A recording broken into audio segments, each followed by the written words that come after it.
Zarofsky, and I have a special treat today.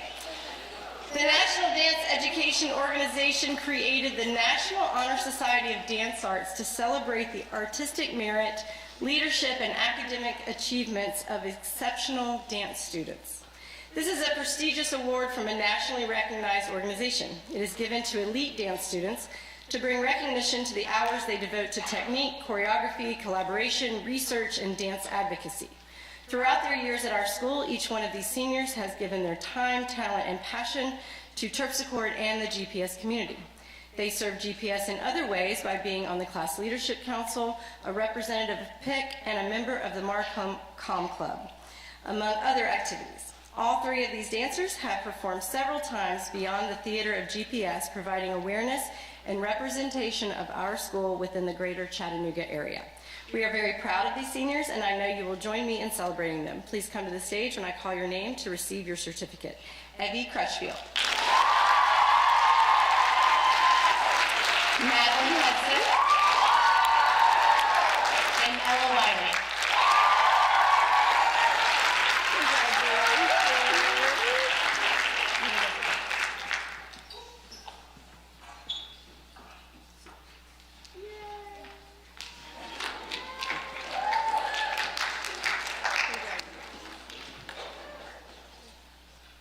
Thank you.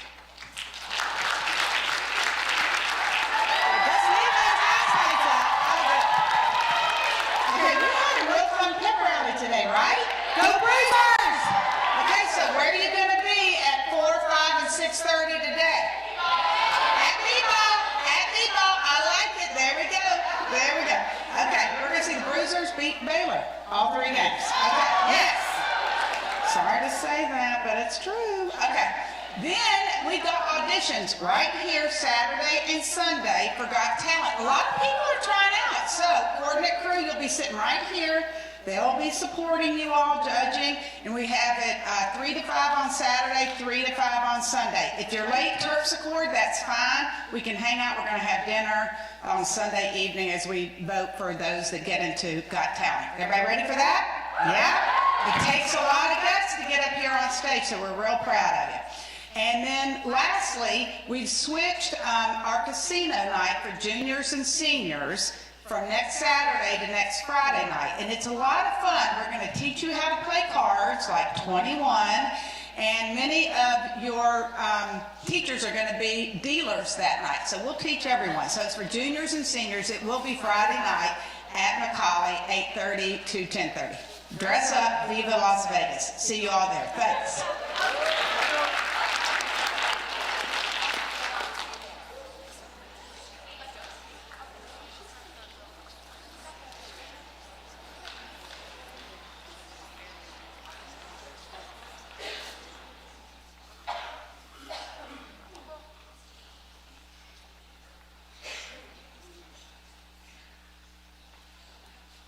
Afternoon, everybody. I hope everybody enjoyed the pep rally today. I thought it was amazing, so big shout out to the athletics board for that. Guests, welcome. We're glad to have you with us today. I don't have any other announcements, so I would like to invite Jessica to the stage to introduce her daughter and our chapel speaker, Evie Crutchfield.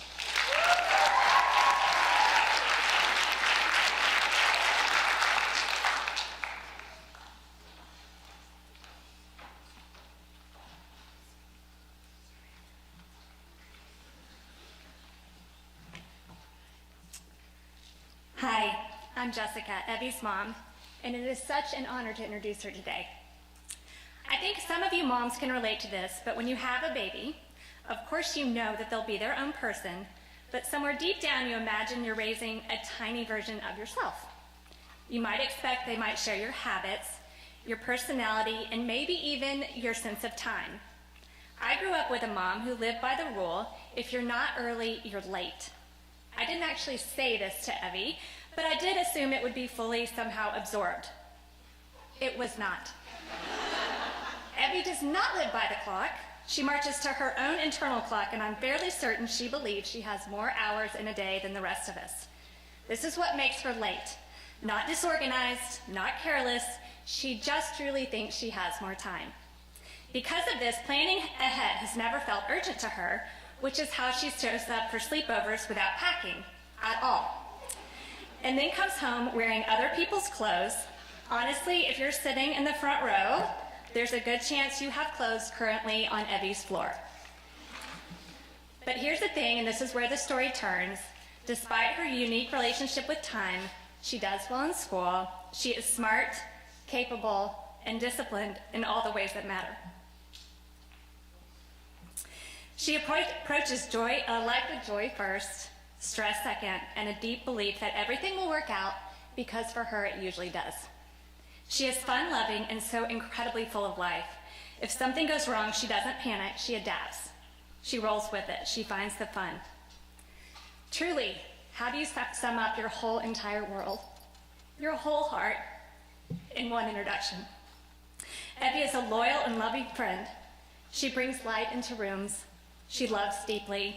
She shows up for the people that she cares about. And being her mom has been the greatest joy of my life. Evie, I love you so much. You are so ready to spread your wings, and I cannot wait to see the amazing things that you do. You may not be on time or an exact mini-me, but you are absolutely the perfect version of you, and I love it.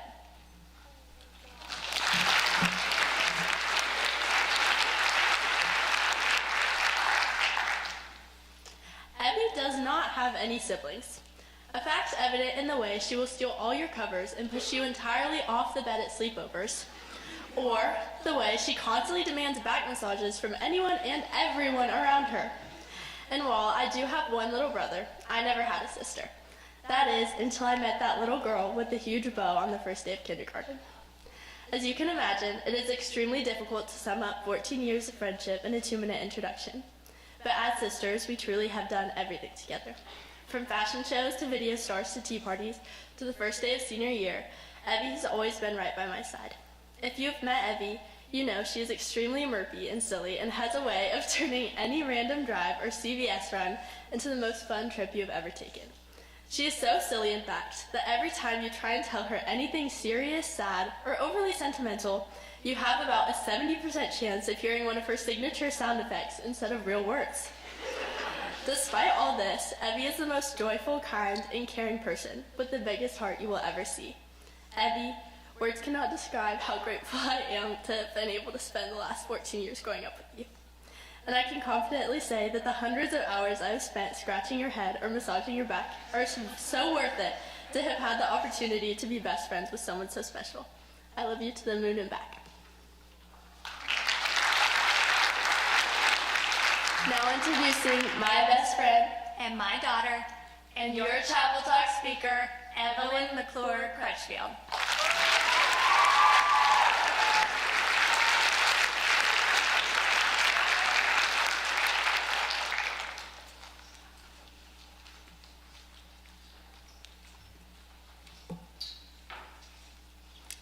Thank you to Emma and my mom for those incredibly thoughtful introductions.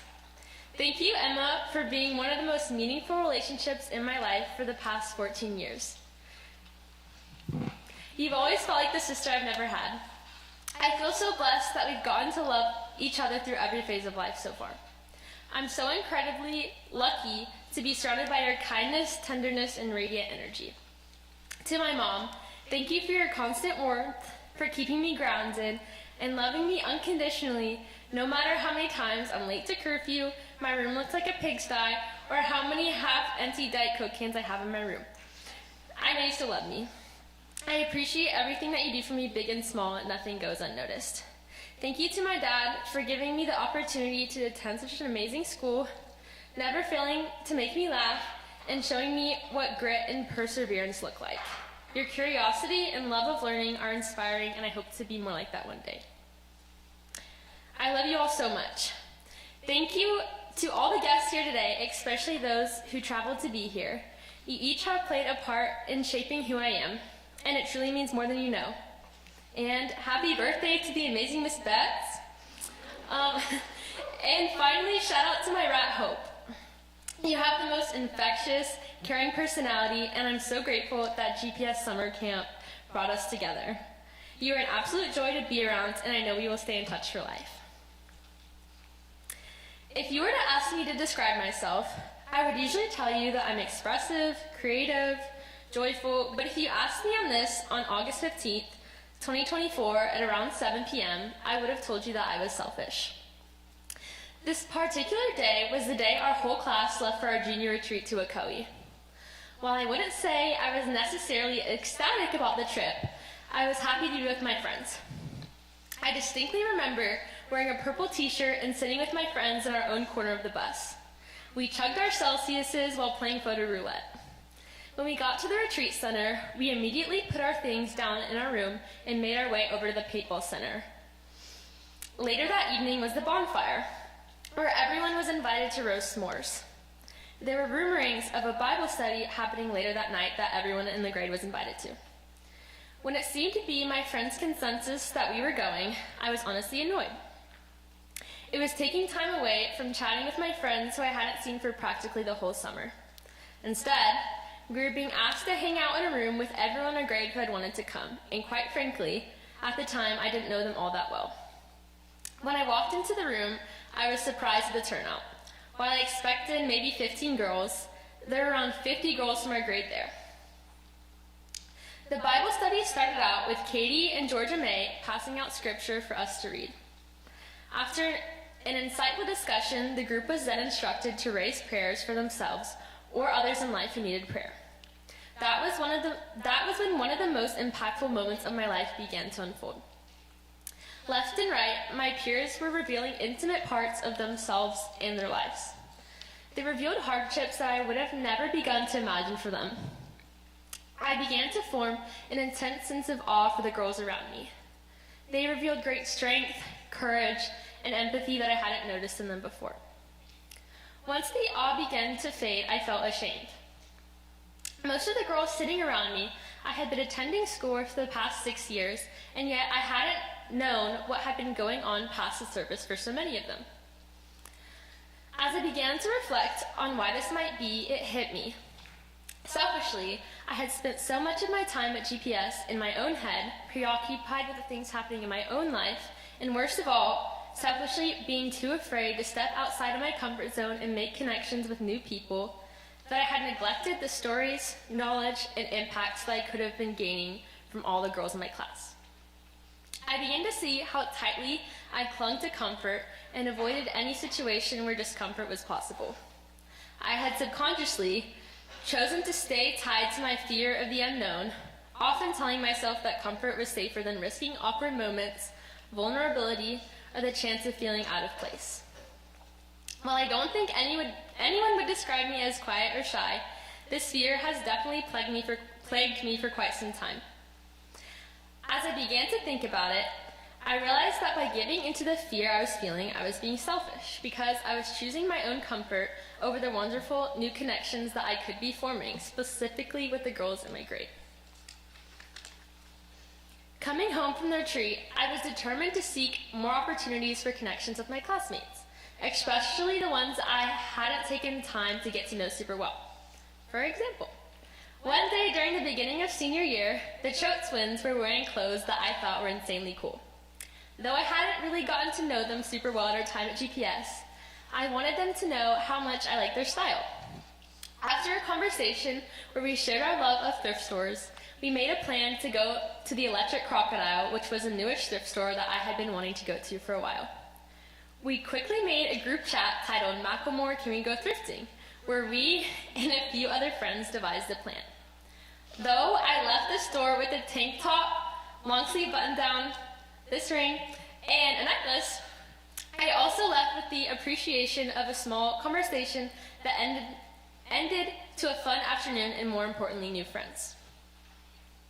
Next, following the Baylor-McCallie game, all of my friends piled into one car to make our way to the classic post-game spot cookout.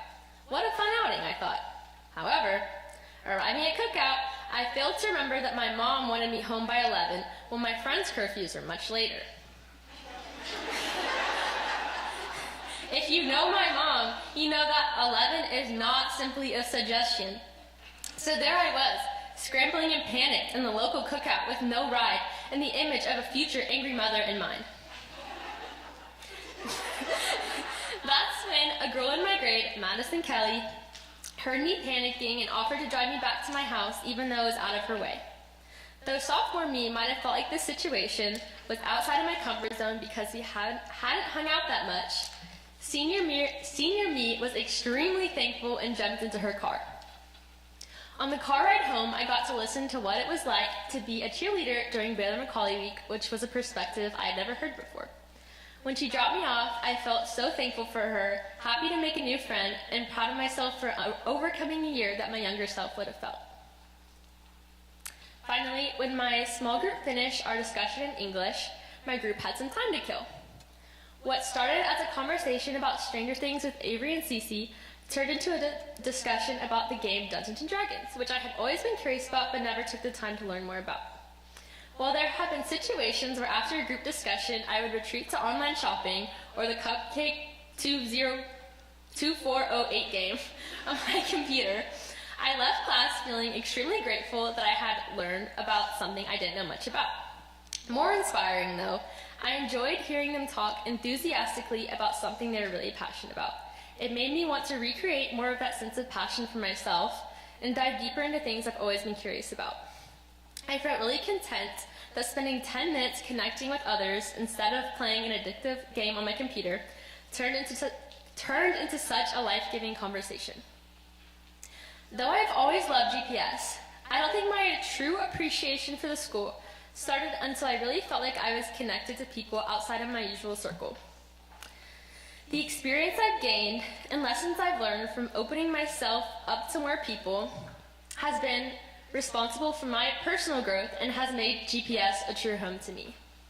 I realize that community doesn't happen naturally. It happens when we choose curiosity over comfort. I don't want to give you all the impression that I never feel unsure or fearful of new situations.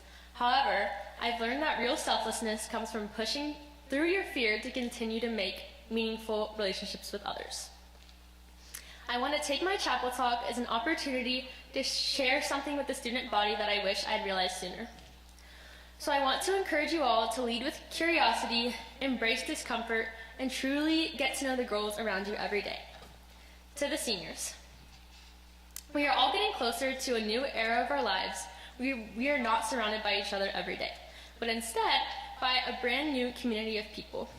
I hope you all continue to lead with the same curiosity, grace, and vulnerability that you've shown me over the years. I feel so blessed to be in the class of 2026 where I genuinely feel supported to take risks and step outside my comfort zone. Now, if you ask me how I describe myself, I would no longer tell you that I was selfish, but instead someone who values community, who isn't scared of vulnerability, and is okay with discomfort. If there's one thing GPS has taught me, it's that the most meaningful connections are found just beyond what feels comfortable. Thank you.